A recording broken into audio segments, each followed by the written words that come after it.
আসসালামু আলাইকুম, welcome to my channel cooks studio by Jyoti. আজকে আমি আপনাদেরকে তৈরি করে দেখাবো ভিন্ন ধরনের ভিন্ন স্বাদের কেক তৈরির রেসিপি।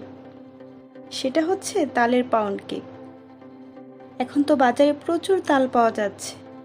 তাল দিয়ে কিন্তু অনেক ধরনের পিঠা তৈরি করা যায়, তবে তাল দিয়ে কিভাবে সহজেই মজাদার তুলতুলে ভিন্ন স্বাদের কেক তৈরি করতে পারবেন সেটা আপনাদেরকে আমি দেখাবো। টিফিনে কিংবা সকাল বিকেলের নাস্তায় ভিন্ন ধরনের এই কেকটি তৈরি করে দিতে পারেন, দেখবেন সবাই খুব পছন্দ করবে। এই কেকটা খেতে খুবই মজার ও তুলতুলে হয়ে থাকে। তাহলে চলুন দেখে আসি মজাদার এই কেক তৈরির প্রস্তুত প্রণালী। প্রথমে আমি শুকনো উপকরণগুলো চেলে নিব। তার জন্য একটা ছাঁকনি নিয়ে তার মধ্যে দিয়ে দিচ্ছি 1 কাপ ময়দা। এখানে আমি প্যাকেটের ময়দা দিচ্ছি, আপনারা চাইলে খোলা ময়দা দিয়েও কেকটা তৈরি করতে পারেন।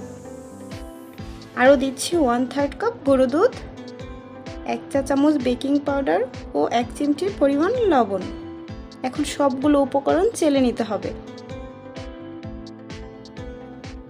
চেলে নেওয়া হয়ে গেলে ছাঁকনির মধ্যে যে অবশিষ্ট অংশ থাকবে তা ফেলে দিতে হবে। হ্যান্ড উইক্সের সাহায্যে ভালোভাবে মিশিয়ে নিচ্ছি। এখন শুকনো উপকরণগুলো ঢেকে একপাশে রেখে দিচ্ছি।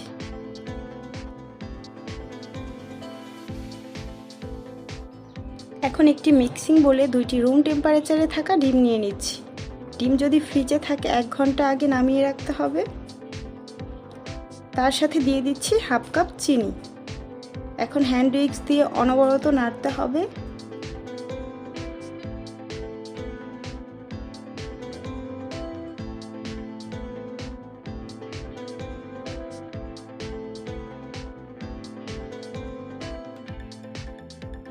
যখন দেখবেন ডিমের কালার চেঞ্জ হয়ে সাদা ক্রিমের মতো হয়ে যাবে, তখন এর মধ্যে দিচ্ছি 1/3 কাপ তেল।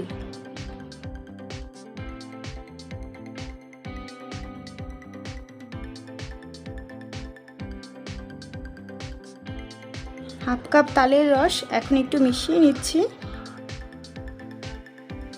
আমি যে তালের রস দিয়েছি সেটা ঘন ছিল, এর জন্য 1/4 কাপ দুধ দিয়ে দিচ্ছি। তবে আপনাদের তালের রস যদি পাতলা হয় তাহলে দুধ দিতে হবে না। এখন ভালোভাবে মিশিয়ে নিতে হবে। মিশিয়ে নেওয়া হয়ে গেলে একটা ছাঁকনি নিয়ে তার মধ্যে আগে থেকে চেলে রাখা শুকনো উপকরণ নিয়ে নিচ্ছি।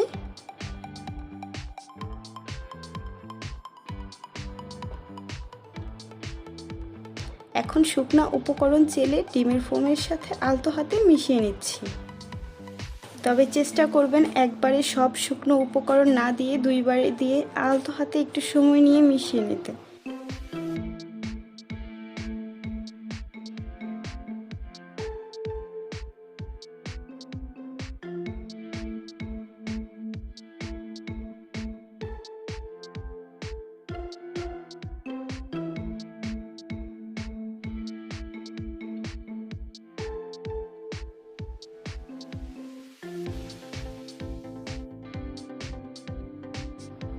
মিশিয়ে নেওয়া হয়ে গেলে কেক মোল্ডে একটু উঁচু থেকে কেকের ব্যাটার ঢেলে নিচ্ছি।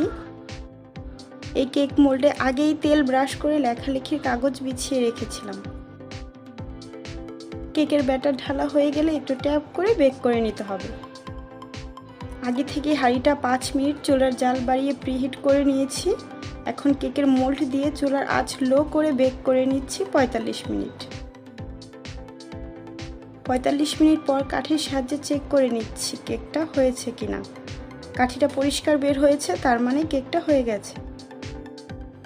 আপনাদের কেকটা যদি এ পর্যায়ে না হয় তাহলে আরও 5 মিনিট বেক করে নিতে হবে।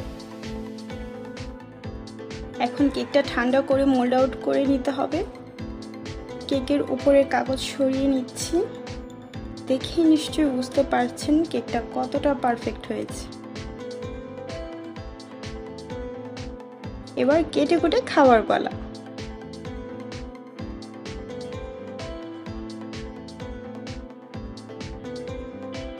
এখন আপনাদেরকে দেখাচ্ছি কেকটা কতটা সফট হয়েছে।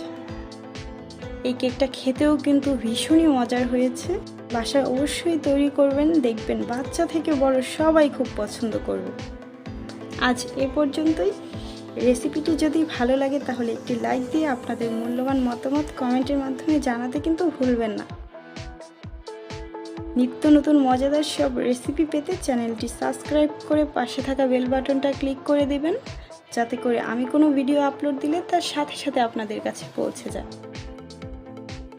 সবাই অনেক বেশি ভালো থাকবেন, সবাই সবার জন্য দোয়া করবেন। আল্লাহ হাফেজ।